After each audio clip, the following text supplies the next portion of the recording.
Welcome to Texas boxing scene.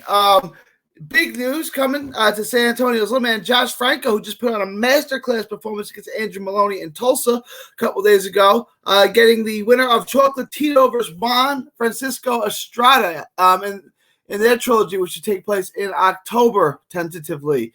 But before we get into that, please like and subscribe. Please share on all forms of social media. Texas boxing scene. All proceeds go to autism research and recovery. So it's very near and dear to our heart. Please help us get it monetized. Help us get the word out. This is a brand new channel. So I'm completely going to get Texas boxing every dime I make. It's going to go to autism research and recovery. Let's get into Josh Franco. Absolutely masterclass performance against Andrew Moloney. I talked to him and post-fight, I thought it was the best fight of his career. He agreed. Robert Garcia agreed. He showed a lot. He looked like a 115-pound version of Mikey Garcia in there. I thought he looked amazing. The right hand could not miss. His timing was impeccable. He was beating him up mid-range and then on the inside as well. Moloney really had no answers. So and I talked to him, I said to Josh, who do you want to fight next? And he said he wants to fight, the legends in the division, Chocolatito, Estrada, and Ioka. Well, good news for him because the WBA is making him fight those guys next. So this is big news. I'm going to read this to you. Josh Franco was informed by the World Boxing Association committee that he is the next mandatory challenger for WBA super flyweight super champion. Say that 3 times fast. The letter is signed by Carlos Chavez, chairman of the WBA Championship Committee, informs the 115-pound champion, talking about Franco, that he must fight the winner of the Estrada and Roman Gonzalez fight, which will take place the next few months. It looks like October. Franco defended his belt last Saturday with a unanimous decision win over Andrew Moloney. The San Antonio fighter has proven to be among the boxing's elite and will now take another step forward when he faces the Estrada Gonzalez winner. Communications about the decision was formally sent to his team Tuesday, August 17th. This is great news because this is what he wanted. There are so many legends in that division. Not just good fighters. There are just good fighters in this division. There are surefire, Hall of Fame, first ballot, legendary times. Chocolatito is probably the best little man ever. Then you have Estrada. Then you have Ioka. Then you have Donnie Nietes and Sir Rungvisai. You have so many great names in this division. And now, Josh Franco kind of gets to take that next step. He kind of get out with the old, in with the new. Those guys are great. Those guys are Hall of Fame. Those guys are legends. But now it's up to Josh Franco to kind of replace them, to take, to run with his legacy, to be the next man up, to be the new face of the 115-pound division.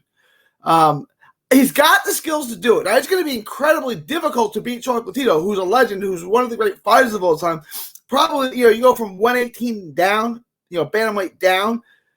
Chocolatito may be the best ever. He may be the GOAT of the smaller weight classes. So it's not going to be an easy fight for Franco. And that's assuming he wins. And Estrada won a very close, very controversial decision over Chocolatito last night, which almost everyone thinks Chocolatito won. But it was very competitive, fight of the year type fight. It seemed the judges got it wrong. Franco's going to get a shot. And we wrote an article in Texas Boxing Scene saying that this could be Texas's little man, San Antonio's little man, could be boxing's next star. He could be the star of these weight classes. If he beats Chocolatito, the sky is, and he could. He can beat Chocolatito. He's that good offensively. He's got to show up a little bit defensively. He's got to get hit a little less. But like I said, he's 115-pound Mikey Garcia. The comparisons to Mikey Garcia are astonishing. Like he can do it. He's got the power. He's got the timing. He's two-fisted. The right hand against Moloney would not miss. The uppercut, he throw it straight over the top. His right hand was absolute money. It would not miss. So this is great news. This is exactly what Franco would have wanted. If you were making Franco's career, this is the fight that you would want next for him. Look, could he be getting Estrada or Chocolatito at the right time because they're aging and he's hitting his prime? Maybe. But that's all part of greatness, right? Like, It's his time now. I'm not saying he's better than Chocolatito was when Chocolatito was at his absolute peak. No one's better than Chocolatito at Chocolatito's peak, right? Not in the small weight classes.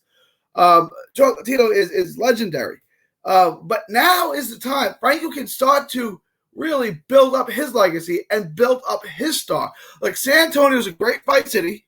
I think they should do it in San Antonio. Great atmosphere. They support their fighters. There are a ton of upcoming fighters from San Antonio. There's so much young talent in San Antonio. This can be the next step. This can be this can be a star in San Antonio. It can be a star in the U.S. Not too often is there a star this good at 115 or lower, 118 and lower, who's from the U.S. We have that kid now in Josh Franco.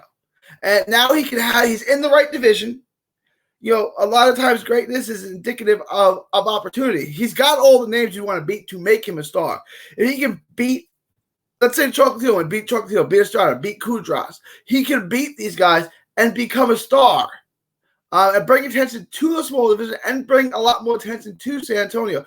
This is exciting news. This is great news for Josh Franco. This is exactly how you want to draw it up for him. If you were Rick Morangan, his manager, Oscar De La Hoya, his promoter, if you could draw up a blueprint, this is what you would want. This is what you would want. Exactly what you're getting. If he goes and he beats either, whoever wins that fight between Chocolatito, obviously I'm picking Chocolatito, and Estrada, he becomes a pound-for-pound guy immediately. And high on that list, too. Top 10, top 6, 7, 8 pound-for-pound guy if he wins that fight. So there's a lot on the line, and he's got the ability to do it. It was – his performance against Moloney was eye-opening. It was a masterclass performance which he dominated a former world champion, a really good fighter. And now we're going to see how much better – now we're watching Franco enter his prime. How far can his star rise? But the talent is there, and now the opportunity is there. So best of luck to San Antonio's own Professor Josh Franco from Texas to the world. Thank you, and God bless.